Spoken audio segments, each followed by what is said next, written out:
Bonjour, c'est Vincent de l'équipe Tyrus Outaouais. Aujourd'hui, nous allons démystifier les anneaux Tyrus. On va définir la meilleure stratégie pour placer nos filleuls et surtout éviter le piège qui nous empêcherait d'aller plus vite.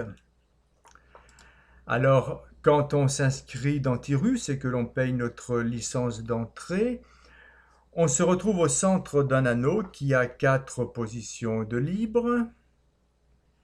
Et en prenant ainsi position, eh bien, on commence une valse des anneaux qui se superposent pour former une figure qui semble bien difficile à gérer. Alors, avant de savoir comment simplifier tout cela, je vais vous emmener dans mon back-office. Alors, voici le back-office de Tyrus. C'est bien ma photo de profil et je vous invite à aller dans le cercle d'affaires. C'est une des façons que vous avez de voir votre équipe. Alors vous avez accès à vos anneaux. Si vous cliquez sur une personne et que vous regardez le cercle d'affaires, vous allez voir sa généalogie descendante et puis vous pouvez toujours cliquer, puis aller voir, etc., etc. Mais c'est pas quelque chose de très facile à gérer pour savoir où sont les problèmes, etc. Donc vous pouvez aller aussi dans mon équipe, l'onglet juste en dessous, et en descendant tout en bas, vous allez avoir votre équipe, les deux pattes que vous avez définies, et puis en cliquant sur les plus, eh bien, les autres membres de l'équipe vont arriver. Ce qu'il faut bien comprendre, je reviens sur la démonstration en anneaux, ce qu'il faut bien comprendre, c'est que ce système d'anneaux est une représentation graphique en 3 dimensions d'un système qui est beaucoup plus connu, qui est le système binaire. On le sait, c'est une arborescence que l'on trouve dans beaucoup de MLM et ça représente bien Tyrus quand même parce que Tyrus c'est 2 filleuls que l'on va trouver, qui vont en trouver 2, qui vont en trouver 2 et qui vont dupliquer le système comme ça. Et ce système me permet de voir dans mon équipe ceux qui travaillent bien, là où il y a des trous, et ainsi c'est plus facile de voir les personnes que l'on doit aider. Alors, je vous engage, vous aussi, de faire votre arborescence binaire pour avoir d'un rapide coup d'œil la situation de votre équipe. Vous savez donc, quand on rentre dans Tyrus, eh bien, dès que l'on paye sa licence, on se retrouve au centre de l'anneau numéro 1 du niveau facile. Alors, on va imaginer que toi, c'est le pseudo et que tu as payé, tu te retrouves à ce niveau-là. Un jour, tu as ton filleul A qui lui aussi va rentrer au centre de son anneau et par la magie de Tyrus, chaque personne qui rentre occupant 2 places, A va aussi se positionner dans la place numéro 1 de ton premier anneau. Si tu fais la même chose avec un deuxième filleul, B va rentrer dans son propre centre de l'anneau 1 et également va être placé en deuxième position de ton anneau 2. Alors après, tu développes ton équipe. A va trouver A1. A1 va occuper la première place de l'anneau 2A et va occuper la troisième place de ton anneau 1. Alors si c'est toi qui trouves A1 et qui l'inscrit avec ton lien de parrainage, tant que tu es dans l'anneau 1, ce n'est pas un problème. Il va occuper ta troisième place et par voie de conséquence, va quand même occuper la première place de l'anneau numéro 1 de A. Si tu fais la même chose en B, eh bien B1 va aussi occuper la première place de l'anneau de B le premier anneau et également la quatrième place de ton premier anneau. Ce qui fait que quand tu te retrouves devant cette structure géométrique de deux filleuls qui en trouvent au moins un chacun, tes 4 places de ton anneau 1 sont occupées, alors automatiquement tu passes en anneau 2, toujours au centre de ton anneau 2. Et là, c'est la même chose. Tu vas parrainer A2 par exemple, ou A va parrainer A2, et A2 va rentrer dans la deuxième place de l'anneau 2A, mais ça ne va rien te rapporter parce que ton premier anneau est déjà plein. Il va occuper une deuxième place autre part dans l'upline, je ne sais pas où, et ce n'est pas important pour cette démonstration. Même chose B2 qui va occuper la deuxième place de l'anneau de B. On continue la progression. A1 trouve un filleul qu'on va appeler A11 qui va occuper la troisième place de l'anneau de A. Et là, il se trouve que par ton travail, tu as trouvé C. Tu parraines C et tu veux le faire avec ton propre lien. Alors, si tu le fais avec ton propre lien, il faut que tu saches qu'il y a 4 possibilités. Soit tu le mets en A1, A2, B1 ou B2. Si tu choisis de le faire de ton propre lien, l'ordinateur, lui, il va remplir les places par ordre de vacances de la gauche vers la droite. C'est-à-dire que tu vas le mettre en A1. On va appeler ton filleul C. Si tu le mets là, ce n'est pas une erreur stratégique parce que tu vas quand même aider A1 à avancer. C va remplir sa deuxième place, mais ça ne va rien rapporter à A et ça ne va rien te rapporter non plus. Donc, ce n'est pas la meilleure des stratégies à faire.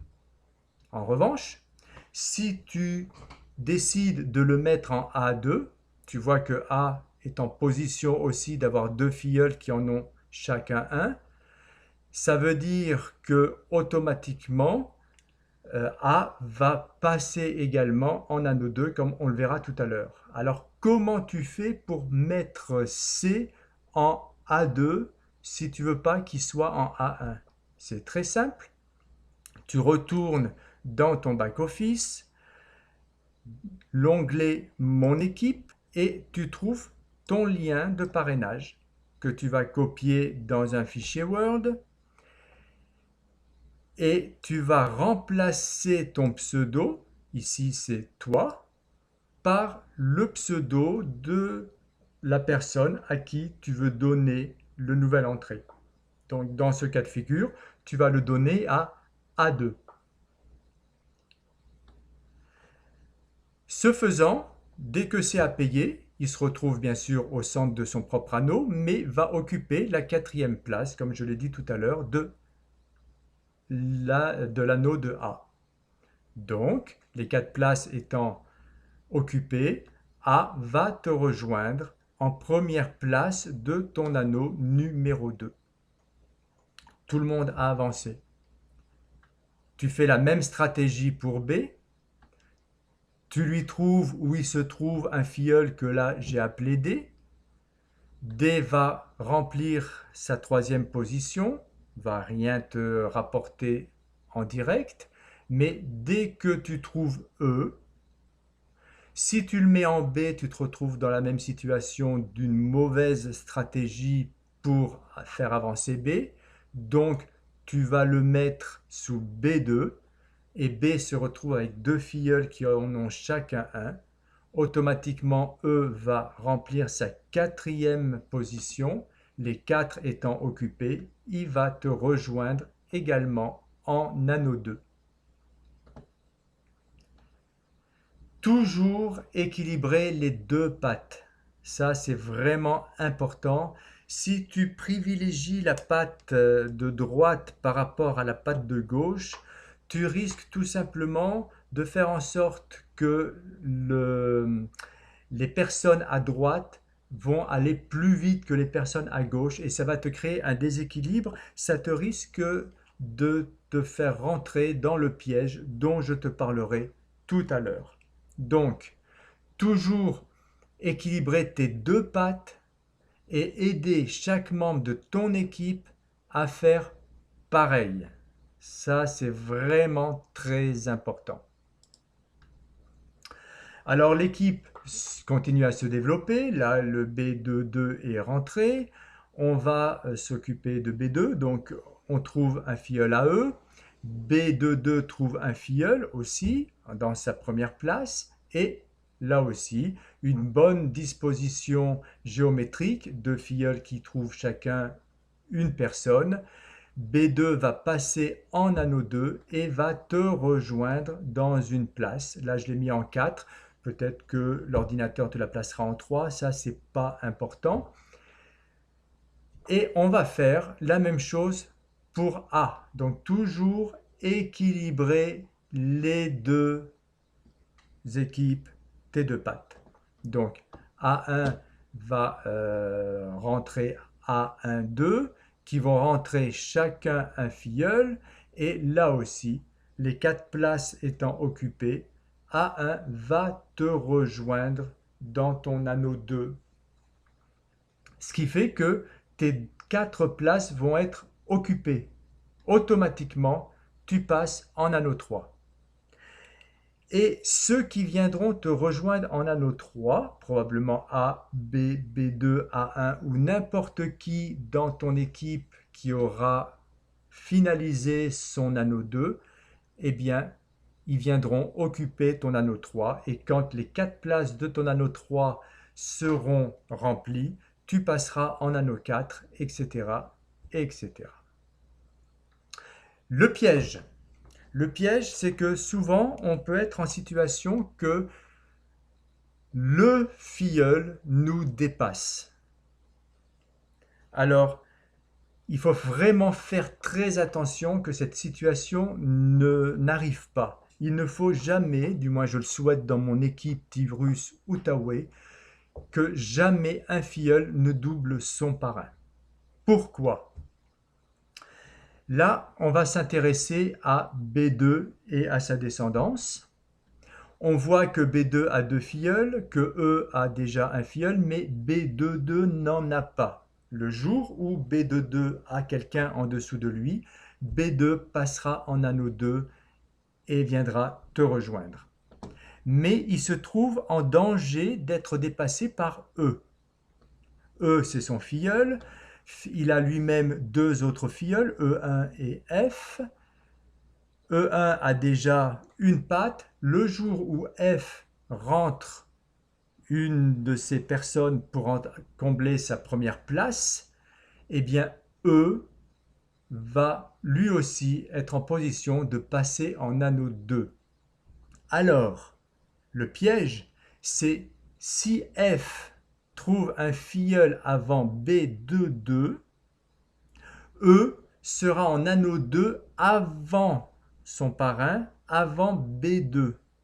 Ce qui fait que quand B2 aura enfin la possibilité d'aller en anneau 2, il va perdre le bénéfice de E qui sera déjà positionné et qui ne pourra donc pas être positionné sous lui. En revanche, E, lui, va bénéficier certainement de l'arrivée tardive de son parrain. Alors, je trouve que c'est pas une chose vraiment très intéressante, je veux dire, si c'est important, c'est pas très intéressant pour faire avancer l'équipe. Alors vraiment, soyez vigilants, faites en sorte que le parrain soit toujours devant son filleul. Pour être vigilant, il faut savoir que dans l'équipe Tirus Outaouais, on avance ensemble. C'est pas une compétition. Il faut pas que la personne de dessous renverse le système. Donc, c'est ça. Alors on se retrouve bientôt pour une autre explication, une autre vidéo. À bientôt!